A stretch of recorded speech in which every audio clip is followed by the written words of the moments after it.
All right. Welcome to the David Meyer Show here on iHealth Radio. I am your host, Dr. David Meyer, sports performance physical therapist, sponsored by Hurricane H and the iHealth Radio. You can see here on the background, we got the backdrop here. We are rocking. We are rolling. I am super excited. We are going to be live at 9:30 a.m. Eastern Standard Time on Tuesdays and Thursdays today, 7:30 p.m. Eastern Standard Time, where I'm going to bring on a lot of different guests in the sports industry, the orthopedics industry, the wellness industry, the mental performance industry. And I'm going to share with you a lot of details today about what my background is and give you an explanation as to why Hurricane has brought me on, because we see big things coming on iHealth Radio, bringing to you all a ton of value, informing you on very important topics related to your mental performance, your physical performance, whether you're an athlete, you're a developing professional that is looking to get into the field of healthcare or sports performance, or you yourself, maybe you're a weekend warrior, you have a child that's an athlete, a family member that's an athlete, you're just trying to work on an injury you have going on, an illness. How do we use your mind and your body to overcome it? I actually wrote a book on the topic. I can show you a quick little copy. Name of the book is Injured to Elite, and it's a guide to empowering yourself to transform your life after injury. And I published the book back in October of 2020. And so let's go into a little bit of a background about myself, the book, the whole concept of mental performance as it pertains to rehabilitation. And so here we go. Official show number one, the David Meyer Injured to Elite show here on iHealth Radio. So, my name is Dr. David Meyer, sports performance physical therapist, and I have a doctorate in physical therapy. I graduated in 2012 from NYU. And, I have a saying: titles are overrated, but our story is highly, highly underrated.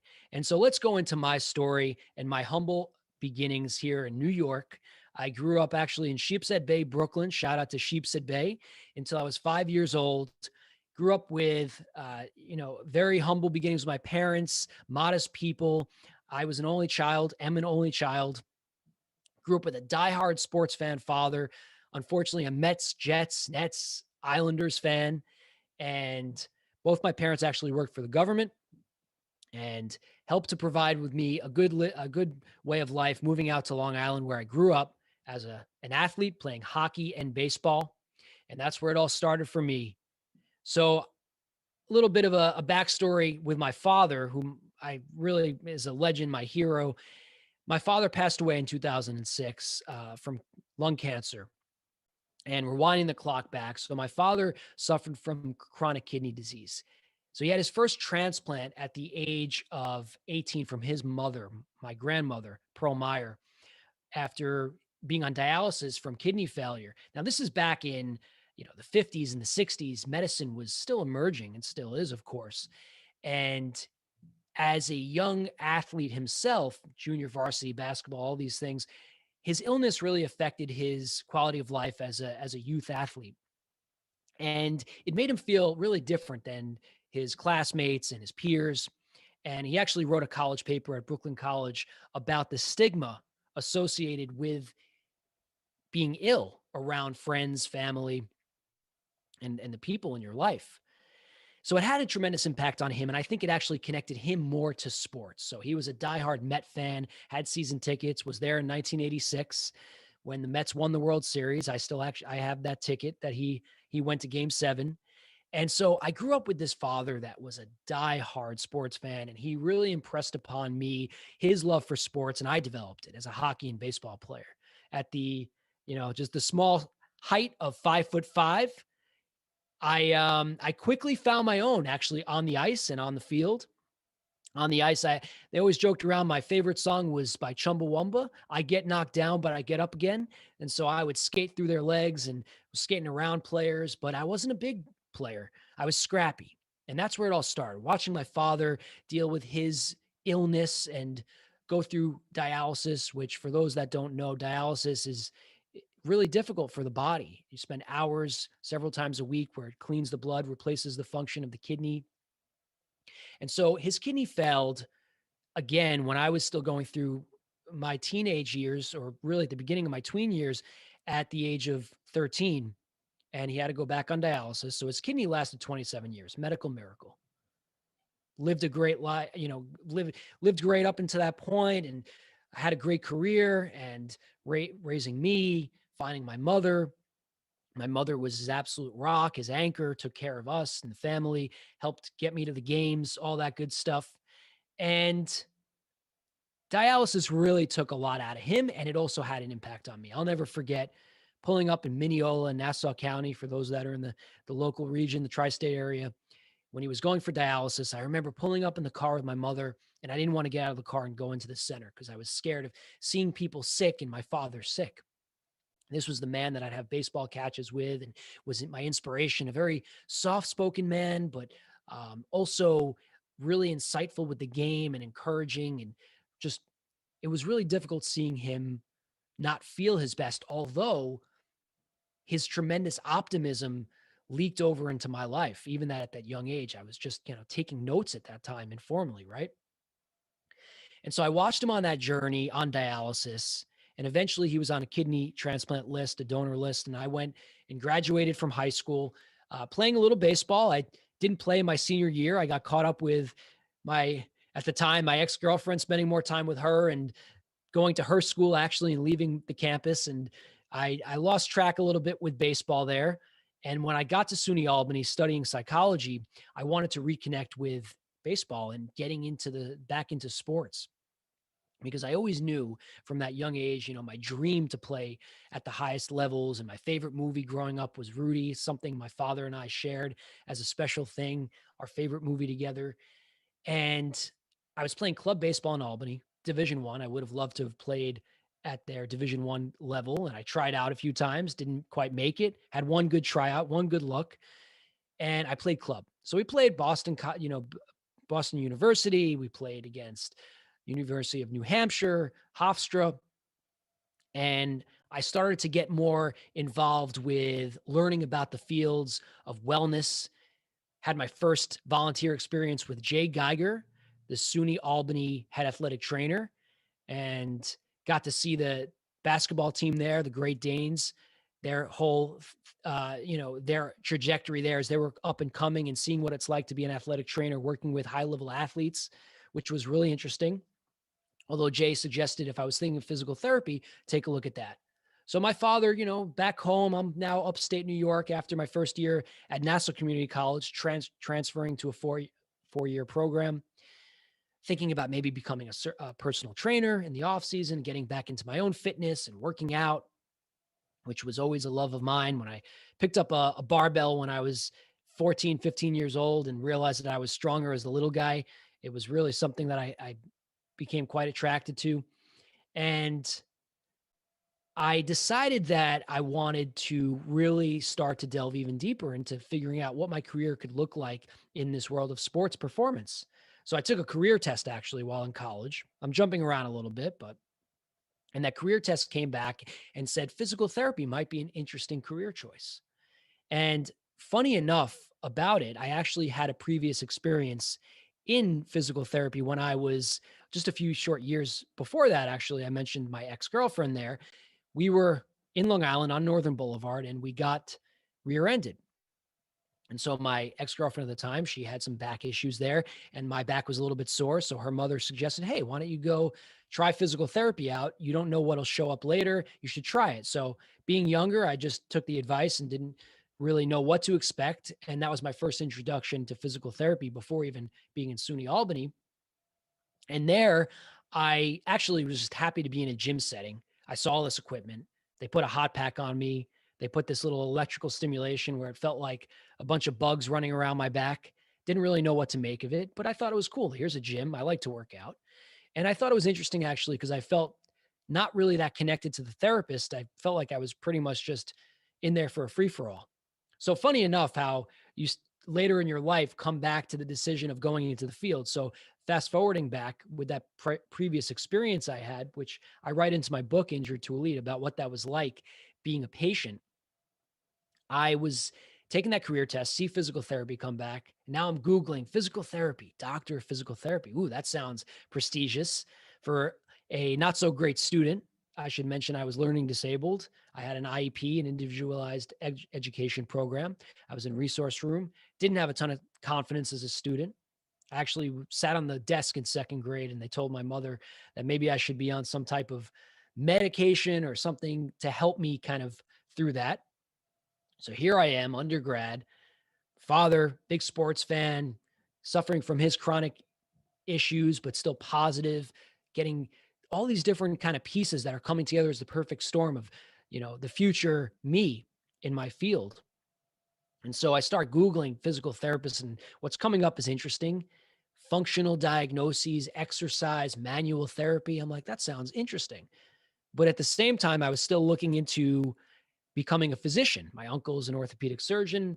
He convinced me like he could to not go into it, did everything to tell me, don't go into medicine, David, which, as a side note, you got to take any advice from anybody with a grain of salt. And that's something I coach my clients on and my students that I mentor. So I'm trying to figure out pre-health sciences. Am I going to become a physician? Am I going to go into physical therapy? So is this natural trajectory? So there we are, my sophomore or my junior year now. I was actually a poli-sci major for a semester. That didn't last long. Happily changed to psychology, business minor. And I volunteered at a physical therapy clinic after that athletic training experience. So here I am with a local physical therapy clinic walking in. And I should mention, I wasn't outgoing and a speaker like I am now, confident. I was shy, really shy. So I walk into this physical therapy clinic in Albany, and it's called a fishbowl. So when you walk in, there's a glass window there, and everybody can you can see all your patients. And all the physical therapists were busy writing their notes. And I just felt so awkward. Nobody really was taking me under their wing. Nobody was really talking to me. And so I was wondering, like, all right, what do I do? Do I just sit down and wait for somebody to speak to me? Do I ask if I could observe them caring for their patients? And it wasn't great. It wasn't a great experience. I really felt like I wasn't warmly welcome there, and that was the start where I felt like, one day I'm going to make sure to mentor students and give them a better experience. Really, even my first few times volunteering there, I felt literally so much tension inside of me. Like when you're a shy person going to hang out with a big group and you're literally dealing with that social anxiety, it was like pulling teeth for me. It was really difficult. I didn't know, maybe I should start a conversation, but I was kind of getting weird looks, judgmental looks. Maybe it wasn't a great culture. I certainly won't say the name of the clinic, but anyway, nonetheless, I still went forward towards physical therapy, or at the time I was pre-health, so I wasn't ruling out medicine. And as we went, so I actually was playing club baseball up there in Albany when I couldn't make the D1 team, like I said. And that was fun. Studying all these different classes were more related now to my field, biology, chemistry, physics, tough for a learning disabled guy like myself, but I was making the best out of it, especially on the numbers side with physics and not so much chem, but definitely physics. It was a struggle. And you'll hear more about that as I go into the story of how that came together. And I was having my Rudy moment, as I like to say. For those that don't know about the movie Rudy, Notre Dame, future Notre Dame football player. His dream was to play there. It was really probably my size, and he eventually played there. And so they show his process of applying to Notre Dame and all that. That's how I felt in Albany. I was working out like a madman. My family calls that my square days, when I was as wide as I was tall. And but I really found an affinity and a love for the gym. And it was mentally my way of kind of persevering or feeling like I'm growing towards something I learned from my father, that spirit he had. I said, I need to do something too. He's going to this dialysis that takes the blood out of him and dialyzes it and has it come through this entire filtration system. Like, it's intense. It's your lifeline. And so that carried over to me in this whole sense of, what is my form of that? What is my form of perseverance? And for me, it was always related to sports. That was the way I expressed myself kinesthetically, through my body, through movement. And so here I am volunteering and playing baseball and taking these classes and getting big in the gym, I decided I was going to become a certified personal trainer through the American Council on Exercise, through ACE. So I had some summer jobs. I was working at Dick's Sporting Goods, and that was fun, but not as much fun as I thought I could have being a personal trainer. So I started working towards that. And towards graduation, as I was becoming a senior, my father got really sick, unfortunately, actually the summer of 2006. So I'll never forget that summer. My father, up until that point, he had a his second transplant. He had my sophomore year in Albany. And the kidney was mildly rejected early on and a little bit more intensely rejected, had to take a lot of drugs called immunosuppressives to thwart off his immune response to it to help save the kidney. And my mother and I always talk about this. It was his dream to have that transplant. He wasn't going to be stopped from having it, and he had it. He accomplished it. But unfortunately, one of the side effects of these medications and these drugs is your immune response to fighting off the normal cancer cells that we sometimes find in our body. You can't fight it off as easily and it could spread. So that summer in 2006, I was playing actually summer ball at home in Long Island, and my father came to every game, strangely, every single game. And we went to a few baseball games at Chase Stadium still, the Mets. You watch them play. Actually, see our last ticket we had together right here. And I'll show for the people that are seeing this live stream, let's put a face to it. It's cracked, so I apologize for that. But here you can see a picture, my square days, of my father and I at our last Mets game. And that's the ticket, the last ticket we had together there. And then you see a picture of me as a kid playing. And there's a picture of my mom and my father. My mother was my absolute rock for my father, or my father's absolute rock, I should say. And so he's coming and he's watching me play all these games and everything. And I mean, you got to remember, it affects you in all different ways having chronic illness. So he had a hip replacement. He had a full rotator cuff tear. He was having a lot of trouble walking, but he still made it his duty to come to my games. And it meant a lot for me. He was my hero. I mean, my best friend. And so that summer, we also found out, unfortunately, and I kind of hesitate because we find out that he was kind of not feeling so great. And I was going into my senior year, and later that fall semester, I finally go back up to Albany, and we find out he was pretty sick. At first, we thought it was an infection because he was feeling under the weather, and eventually he gets diagnosed with lung cancer, pretty aggressive form of it, and he never smoked a day in his life. This is not to be a sob story. This is going to come to be a very positive story, I promise. And he got pretty sick pretty quickly while I was up in Albany. I'll never forget the call I got in around, I think it was around Thanksgiving, I think, in 2006. I'm sorry, a few weeks before Thanksgiving, I should say. Got the call that he wasn't doing so great. I should come home, that he has cancer, and that at some point I should come home. So my mother didn't want me to come home that night. I packed up. I was home that night, 3-hour drive. And it's crazy because just around that same time, the Mets and the Cardinals are playing in the National League Championship Series, bouncing around here. Of course, my father, big baseball fan, wouldn't miss a game up until even the end of his life. So the Mets actually lose to the St. Louis Cardinals in 2006 in the National League Championship Series. My father tells me after that, around the time he's super sick, the Mets aren't going to be the same for a while. I come home. He certainly, he was in a bad state, and I saw him struggle, and he lost his battle.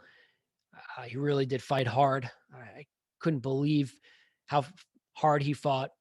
And he passed away on Thanksgiving in 2006. As an only child, I was huddled up there, Columbia Presbyterian, with my cousins and my family, my mother.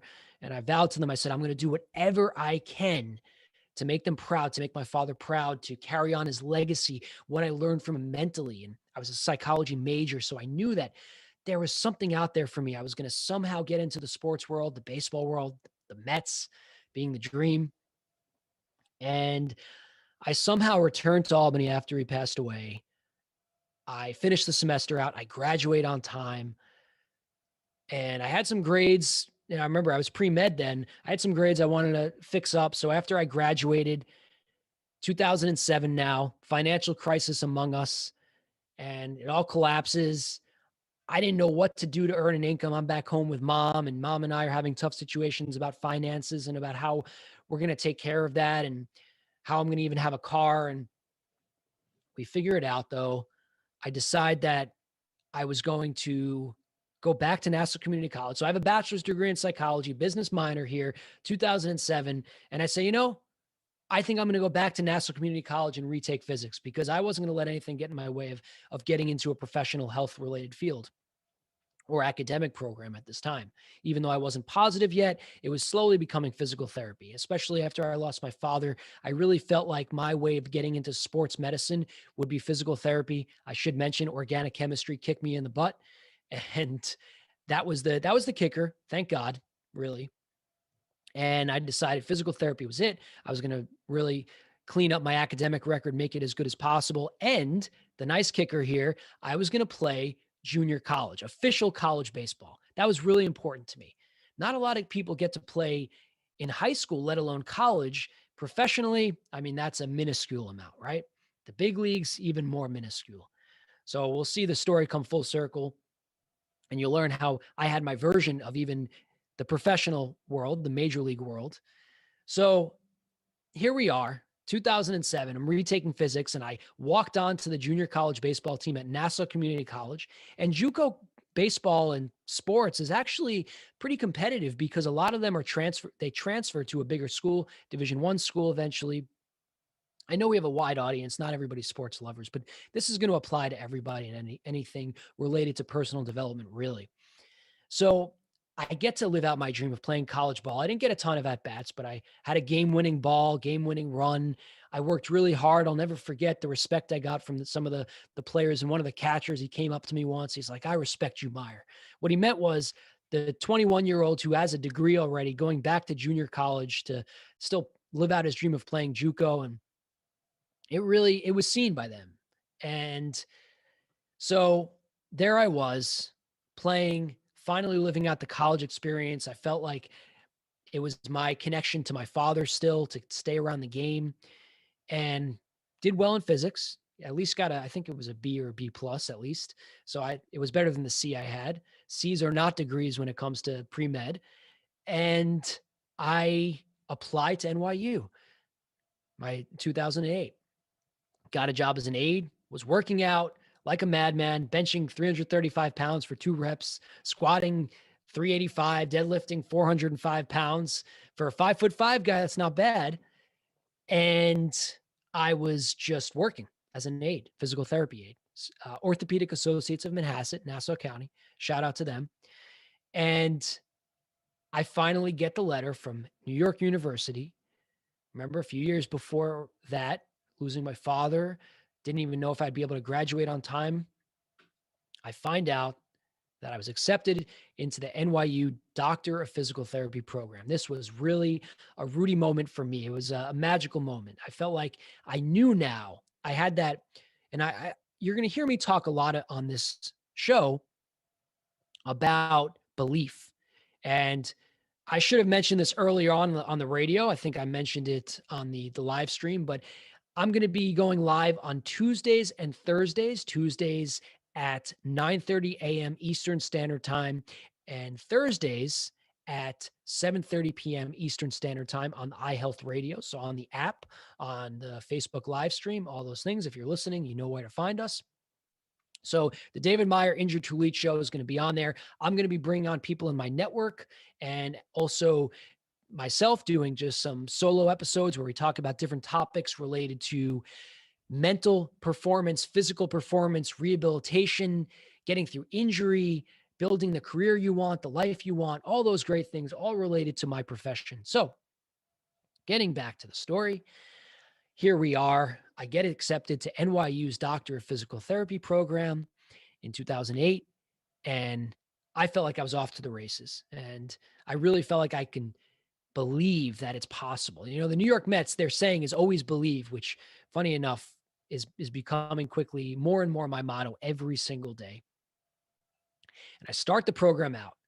And that was the toughest semester of my life. The first semester, the summer of 2009, they weed people out in a doctoral program, usually in a healthcare related field, grad program.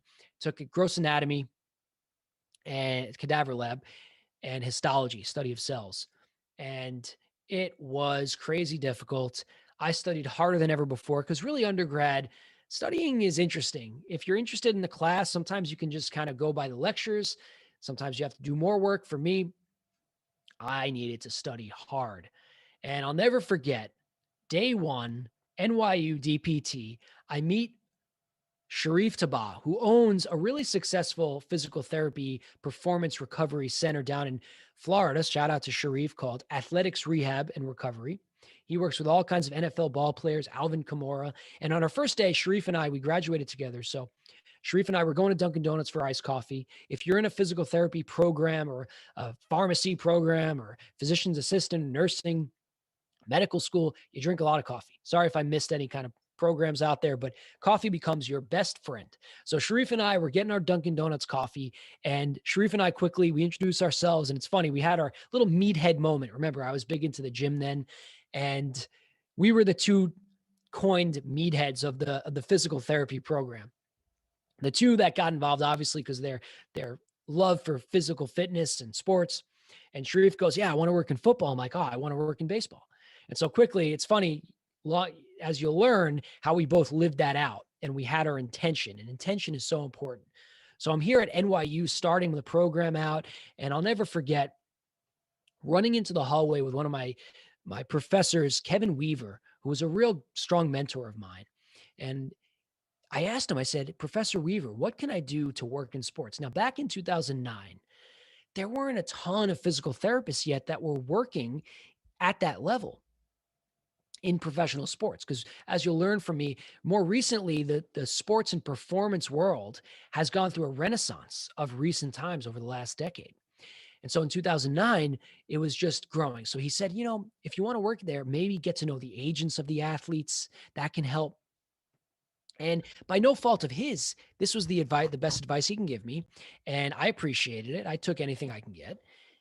And so I went through my NYU DPT program, really learning a lot about a lot of things like my father went through with kidney disease and wound care, which now coming back to some things my mother went through recently. It's funny how things all come full circle, because what you might not know is physical therapists are trained to be generalists in all different forms, really to be first, not primary care providers like your primary care physician would be, of doing blood work, things like that, but in the sense of we can help with all kinds of medical conditions in terms of function.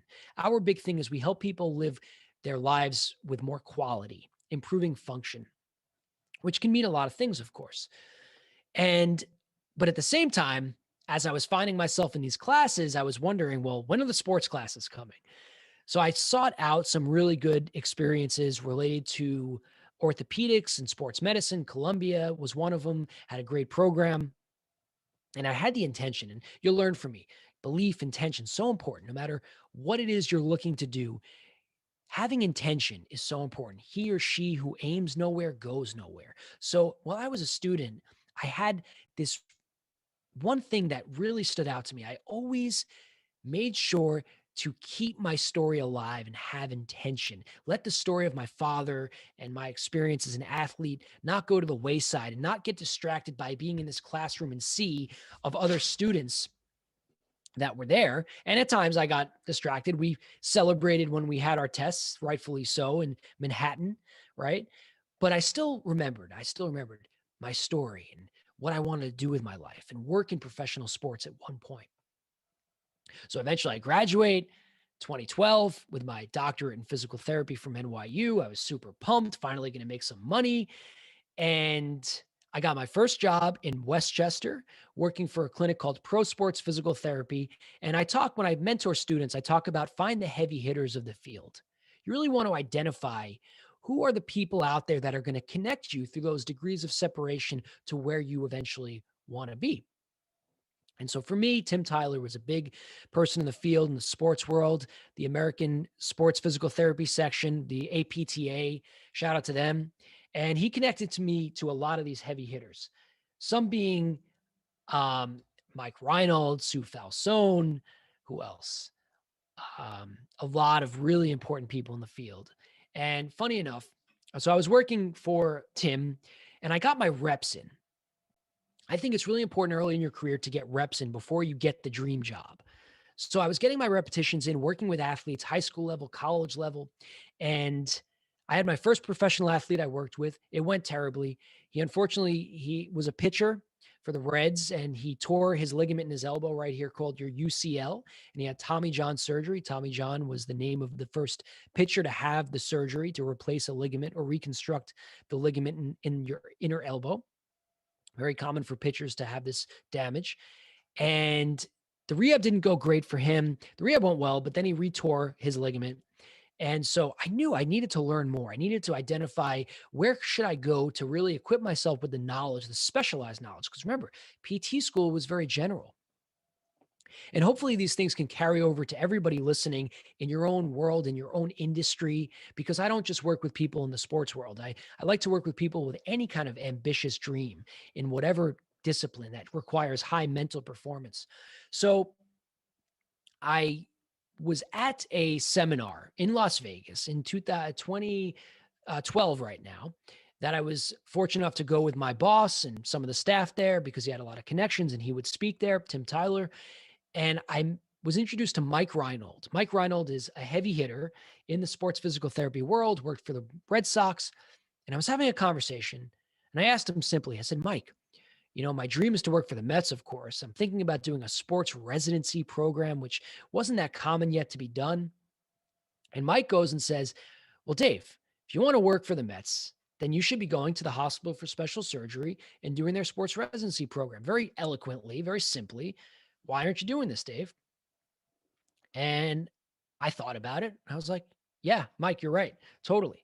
And I really had a lot of respect for Mike. It's like, imagine if you met somebody you wanted to model your career after, and they're telling you, you should go do this. You're going to take that very seriously. And I did.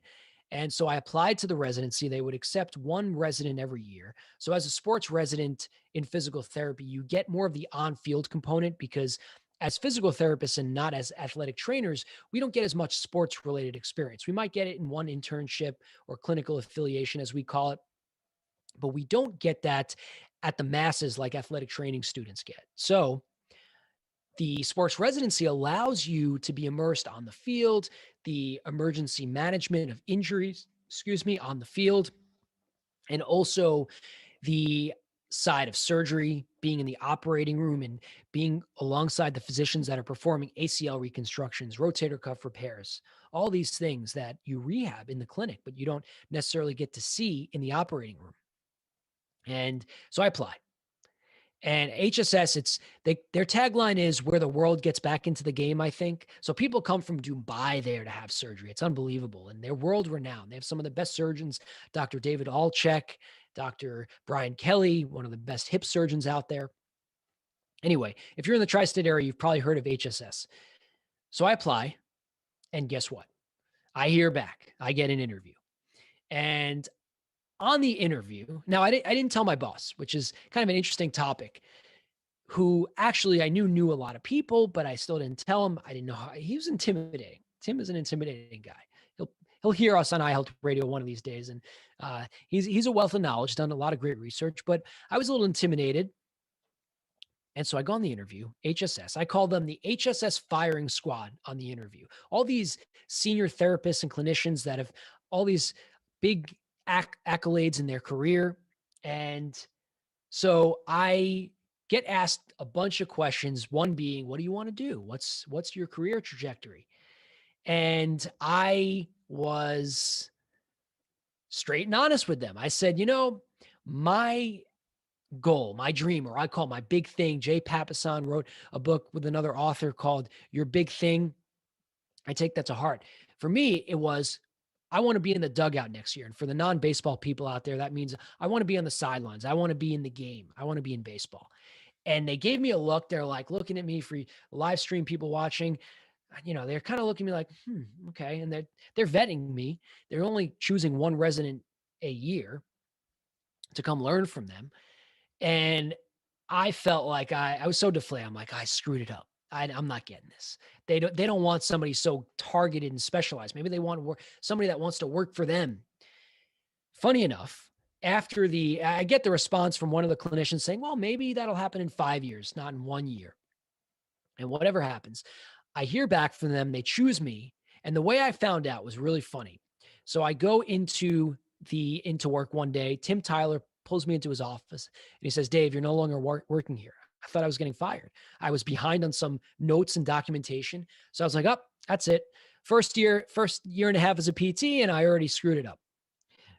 And he tells me, Dave, you're going to be working at HSS. And by the way, why didn't you tell me, Dave? Because I would have given the word for you. And by the way, I did. So I take a sigh of relief. I'm like, oh. So you find out from your boss you're getting your next job. Kind of awkward and interesting. And little backstory there. I broke up with my ex-girlfriend at the time. I was living with her in Manhattan, and I moved back home to where I grew up. I was living in my mother's basement, and I was creating an app actually called VideoHab that year. That was like, and Tim invested in me. So I was really nervous because Tim gave me money to invest in this app. And now I'm going to leave him to go to this residency. And the app was called VideoHab. Check out videohab.com, videohab.com. Funny enough, I keep saying that, but it is. I had this idea. You're going to take your phone, you're going to video an exercise for your patient. You're going to put it on this online platform, really crazy stuff in 2012, right? The iPhone was only 6 years old or so. And your patients, instead of getting a printout of your home exercises, you could have it uploaded of you actually doing it. And you could track if they're doing it, all this stuff. So now 2020, COVID, everyone is creating these apps, but I created the app. I got the money for it, but I was really intimidated. I'm like, he helped me with this, all these different things. But it worked out. And I started the residency with my intention, as you all know, working in professional baseball. And I was off to the races. So now I feel like I had some intention, no longer just in my mother's basement, creating some apps, living away, working and seeing a lot of patients. Although I had a great experience, made some good money when I was working in Westchester for, just getting out of PT school. It felt great to finally be able to afford all my bills and everything. And I was getting an amazing experience. I was in the operating room with these doctors I was telling you about, and I was on the field finally, Merchant Marine Academy, Division III athletics, but service branch. So really ambitious students that were looking to do big things, and around them and their training staff, and pulling all these pieces I was missing from Albany days and all that stuff that I didn't have that specialized experience. Finally, I'm getting taken under everyone's wing. Here it comes. Heavy hitters all over the place.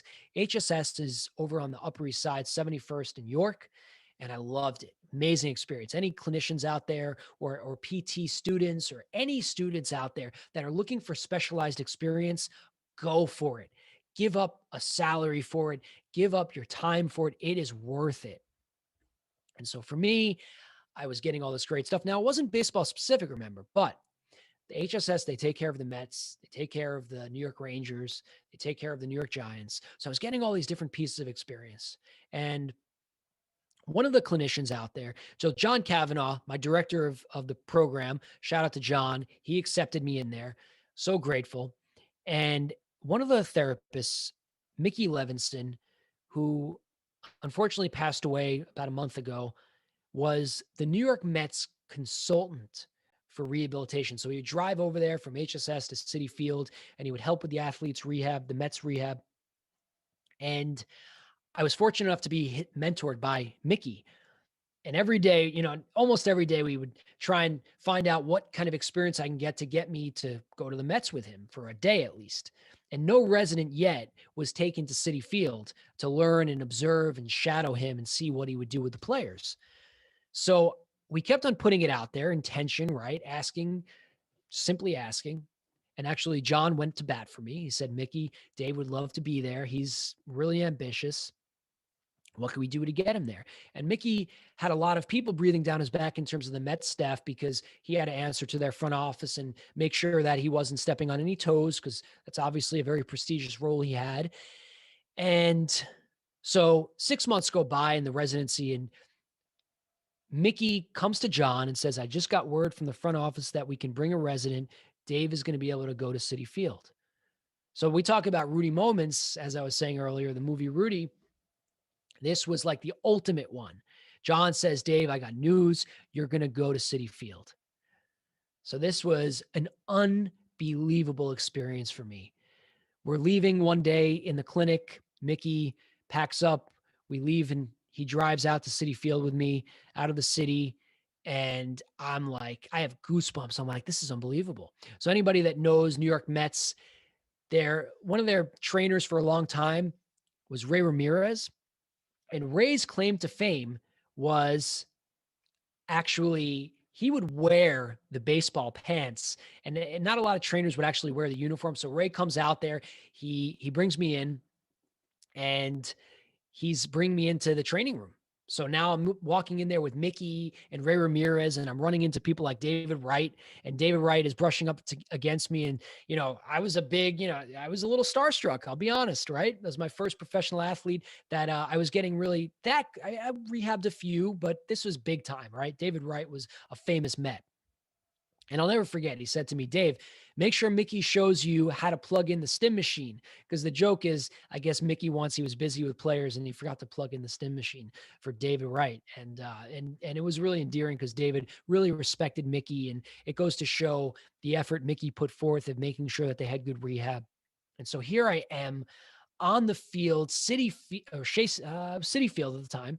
And I'm behind the turtle for batting practice. It's, I guess, shaped like a turtle. So that's like a cage to catch the balls behind them while they're taking batting practice before a game. So I'm standing there and a nice summer day, and, you hear the crack of the bat, and here we have David Wright and Terry Collins there, manager. I'm like, am I really standing next to these people? And then back in the training room and being around all that. So I finally got to see, I was so close. I knew that it could happen.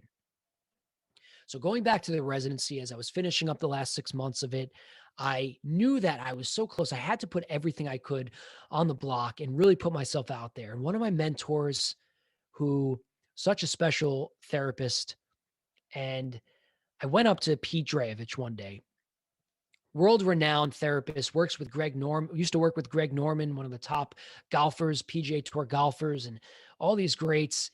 And I asked Pete, I said, Pete, what can I do to work in baseball?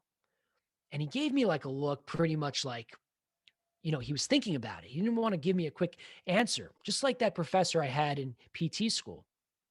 And he says, all right, Dave, I'm going to keep my eyes and ears open for you. So one day he comes up to me and says, hey, the St. Louis Cardinals have a job opening. You should apply. And at the time, I'm like, oh, Pete's going to connect me, get me the job, no questions asked. And so I apply, and I'll never forget, I have a red-eye flight overnight to San Diego. After working at HSS, I buy my well, I should first say that I apply to the Cardinals. I get the interview. I get a phone interview with Greg Houck, the athletic trainer with the Cardinals, the head athletic trainer at the time. And I couldn't believe it. Like, that was one of the biggest deals for me. And here I am.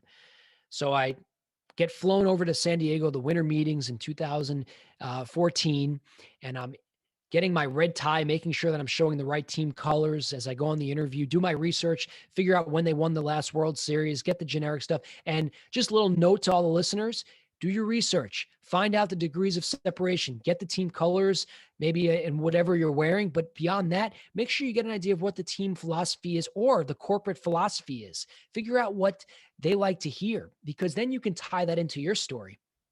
So I do a little of that. I was just, I didn't know everything I knew now. So I go on the interview, and the interview went, I guess, good enough. At the time, I thought that Pete Drayevich was hooking me up with the job. Little did I know, I just applied. I had the right resume, the right story, and dialing it back to the interviewer for the HSS residency who said, maybe they'll happen in 5 years. It was all coming together.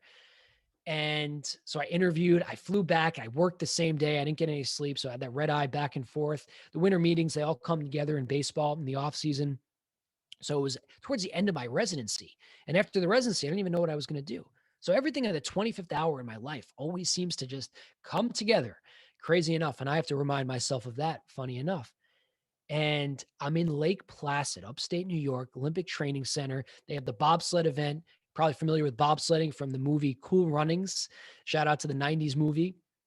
But it's a sport, and there's some phenomenal athletes. I actually had one of the bobsledders that I met there, Nick Cunningham, 3-time Olympian, come onto my podcast, Injured to Elite, which is now we're all together here.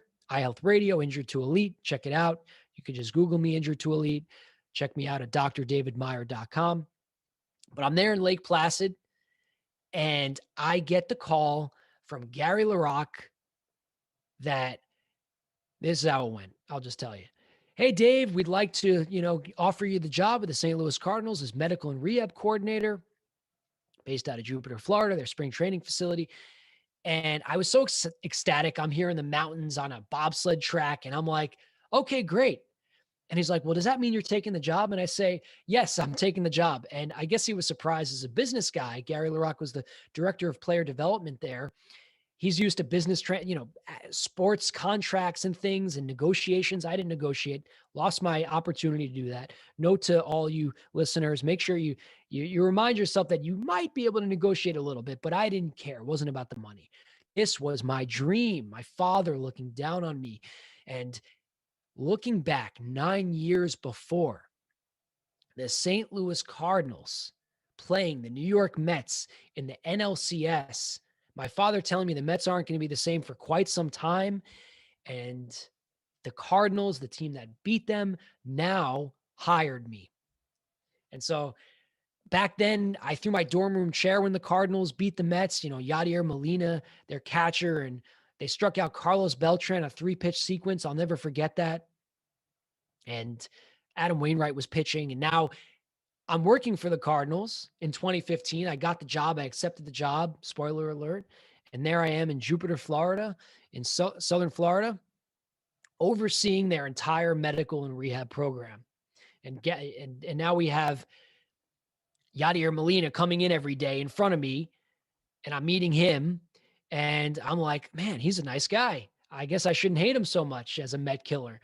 And I told him the story of how I threw my dorm room chair across, and he thought that was funny. And it was cathartic for me telling him that story. And oh man, the emotion that was there. But then I was sitting there every day, not knowing exactly what was to come. This was January 2015 before things got going. And I was told by the farm director, my boss now, I'll never forget, he took me to Burger Bar in Florida and he said, Dave, we're going to expand your job duties. And I didn't know what that meant at the time, but what he meant, and the way I describe it is, I became the lunch attendant, the bus driver, the school principal, the school nurse, the gym teacher, all the above as the medical and rehab coordinator. So what does that mean that I was that title? I had to oversee all the injuries in the minor league system. And remember, in a minor league team or a full organization, there's over 400 players from the academies in Latin America to the several teams they have across the country to their major league club. And then when the major league players were on rehab assignments or they're in spring training, I would help with their rehab and they would come and complete a rehab assignment. So a lot was on the line for me.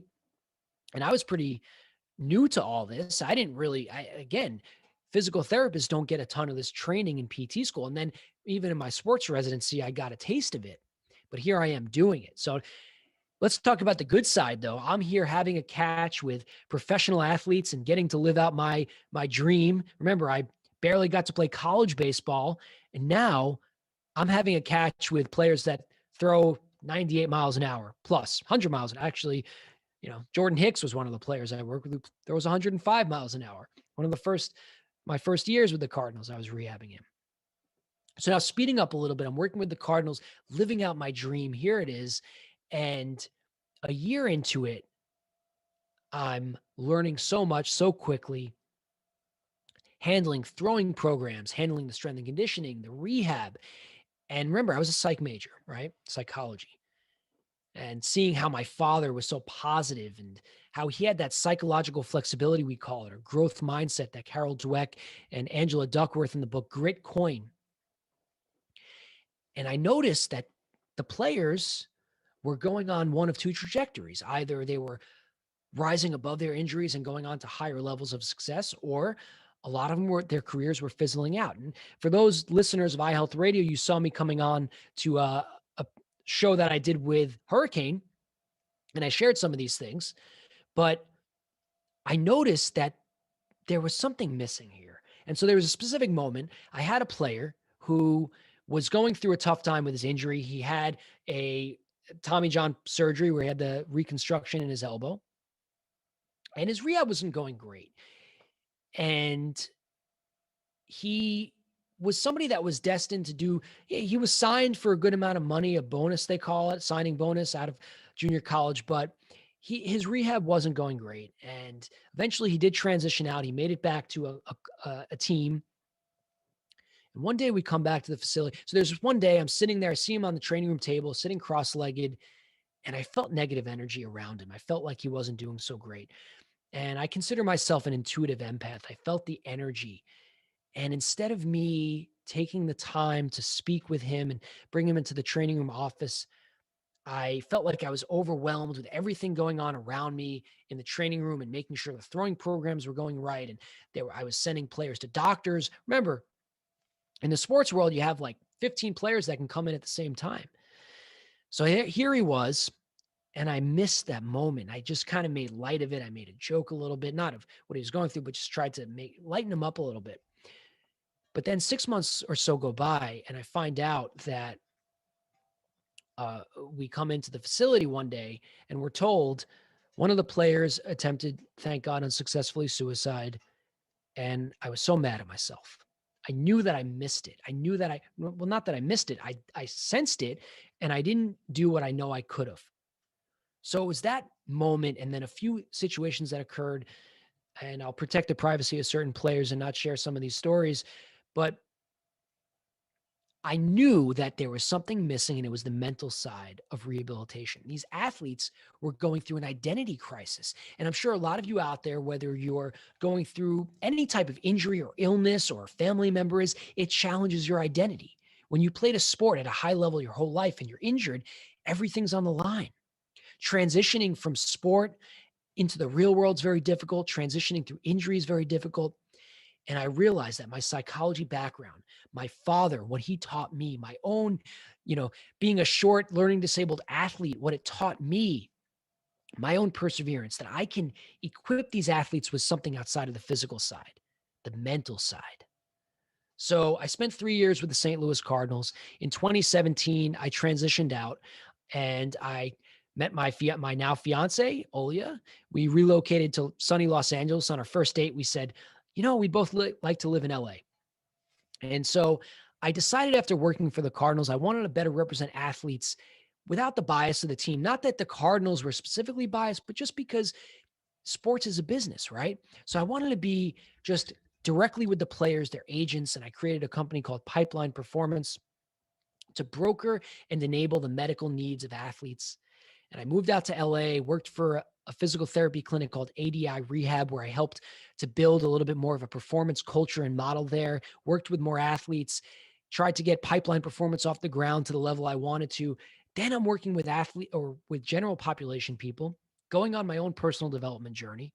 Read a book, actually, called The Tools, by a patient that referred me to the book as my fiance was going through her trajectory in her career and wanting to go into event planning from the job she took to allow us to help us to move out to LA in recruiting.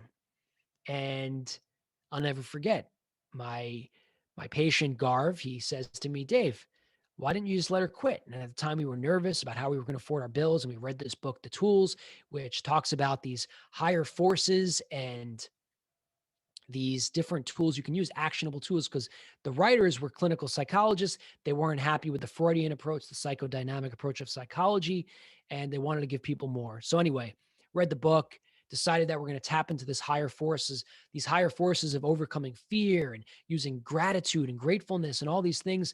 And sure enough, my fiance quit on a Wednesday and she found her dream job on a Friday in LA, and we supported one another there.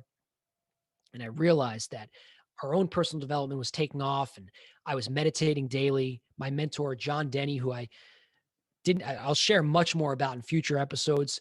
He turned me on to the harmony exercise. If you're looking for a guided meditation, it's a free guided meditation at theharmonyexercise.com, and it changed my life. I'll never forget a phone call. I said, John, I need, I want to get my career going, my business going. I'm on a good path now, but I want to really expedite it. And he goes, well, are you meditating, Dave? In his stern voice, John Denny. He's a performance coach. He's worked with amazing, great people. Laird Hamilton, a big wave surfer that a lot of people know on the West Coast and even on the East Coast and in Hawaii. And he's worked with all these great people that have to tap into mental performance to overcome fear and to perform at their best. And so I started practicing the harmony exercise, which goes through these different principles. So it's a little different than just relaxation. It's really using specific affirmations and helping to tap into your belief system. And I started working on that. And then I had the aha. This is what I need to give the athletes and the patients. And so now I started talking to my patients differently. I started to talk to them about their thinking and about their thoughts. And at the same time, I was getting more into virtual channels and building my virtual presence. And I thought that was going to be the future. Like I said, I built an app in 2012 called Video Hab. And then I started doing webinars, started building my Instagram up. And in 2018, 2019, I started thinking about this idea of writing a book, Injured to Elite, which is basically a guide to empowering yourself to transform your life after injury. You could find it on Amazon. Just type in Injured to Elite. My website, drdavidmeyer.com. You can Google me, David Meyer, physical therapist, Injured to Elite, all that good stuff. Instagram, Dave M. Meyer. That is DAVEMMEYER. So the idea behind the book was simple. I was challenged by a patient of mine, another patient, another story. I have a lot of those. You'll learn. I was challenged by my patient and say, hey, you have a lot to say. I wonder if you could write a book. And I said, well, I would love to write a book actually. And I'm going to do that. And he's like, well, I don't know if you can, but I think you can, but I don't know if you're going to do it. And the short man complex in David Meyer got woken up. And I decided right after that, I was going to brainstorm the topic, brainstorm the different chapters, the whole thing. Sure enough, as I started doing that, my fiance and I, we decided LA wasn't for us. We were going to relocate to New York right before COVID in January 2020. I start writing the book in the fall, winter of 2019. And then just about, I guess, over a 6 month period, I wrote Injured to Elite. And it's basically broken down into 3 sections. The first section of Injured to Elite is all about the mind. The second section is all about the body. And then the third section is higher purpose. How do you utilize an injury, time of injury or illness, or it doesn't have to be a physical injury. It could be a mental injury. It could be emotional. It could be a relationship issue. It could be something to do with just your lack of performance in your field. How can you use that to better your life? And really proud of it. It was written. I got it published. Injured to Elite. I proved Oleg wrong. He actually edited the book for me. I brought him into the mix. And as I relocated back to New York before COVID, I decided I was going to go fully into this whole mental model of rehabilitation and empower everybody out there that are going on their journey. And then furthermore, coaching and empowering students and developing professionals to live the life they want. Because I found this. I've done some recent webinars. I hosted one called How to Get Your Dream Job in Sports, how my PT career took flight with the St. Louis Cardinals. I had over 1,300 attendees. And what I learned was one of the biggest things that people lack is confidence. Sounds cliche. It sounds like, common knowledge, which it is. But what I learned working with these billionaires that were flying on jets as their concierge physical therapists and these athletes and all these people, what I realized was they were not fundamentally different than us, but they had more confidence. They believed in themselves. So now I decided through COVID, I was going to coach others any way I can, clients that are looking to become their best version of themselves as clinicians, work in professional sports, become physicians, become physical therapists, become nurses, become chiropractors, become entrepreneurs in healthcare and around it. And I met Hurricane coming on his show as I was reaching out, spreading the word about my book. And you might have listened to our episode previously.